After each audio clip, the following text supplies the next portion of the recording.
Je, nikupashe? Ndio nakupasha sasa. Bane, sisi ni Kibenge TV, tuko hapa katika hali ya kukupasha kile ambacho kinaendelea duniani.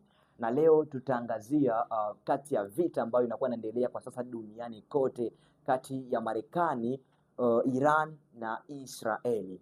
Hiyo jana katika chapisho kiongozi wa Korea Kaskazini ambaye ni Kim Jong Un alimwambia binti yake kwamba kutokana na zile hali funufulu, lakini pia mashambulio, ameambia binti yake ikiwa tu Marekani hata risasi moja tu, kama nakumbuka gisi rais wa Kongo ameambia wa M23 risasi moko ikigusa bani, unaona ile White House ya Marekani, yani ikulu ya Marekani itakuwa geto lake, hali ambayo inakuwa na yani hali ya sitofahamu duniani kwa sasa.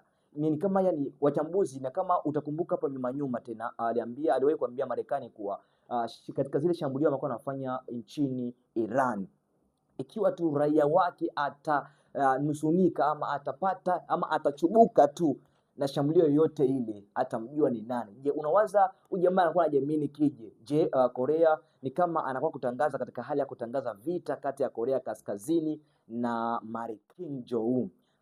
Yani anaahadia binti wake ya kwamba yani hata kwa bahati mbaya Marekani ikishambulia, yani hata risasi kupita kwenye nchi yake, una ile Maison Blanche ile ikulu ya Marekani siku hizi. Kwa hiyo vita siku hizi inakuwa geto la mtoto wake wa kike. Hivi wewe kwanza umeshawahi kuahidiwa na babako hiyo jambo kama na hilo kabisa yani ile bani yani mambo inakuwa moto kabisa.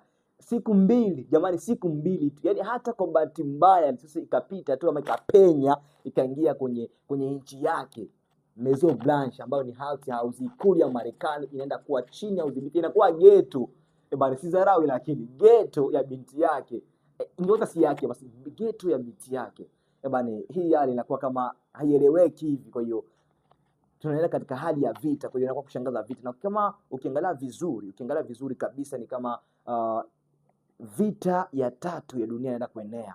Kwa hiyo ndugu mpendwa mtazamaji wa Kibenge TV, kwa hiyo hii ni moja ya usanii ambao nataka kusomea siku ya leo, lakini sio siku ya leo tu, hapo punde kwa kuletea mambo mengi. Kibenge TV iko kwa sababu yako katika hali ya kupasha kile ambacho kinaendelea duniani. Kwa hiyo usikose kujiabone ama kushare ama kufollow page yetu ya Facebook, lakini pia sio tu Facebook, tupo YouTube katika kuandika Kibenge TV, platform zote TikTok, Instagram. Nikualike kwa mengi zaidi, lakini pia nikushukuru kwa nami mwanzo mpaka mwisho. Uwe nasi kila itoo leo ili kunufanika na habari zote. Asante.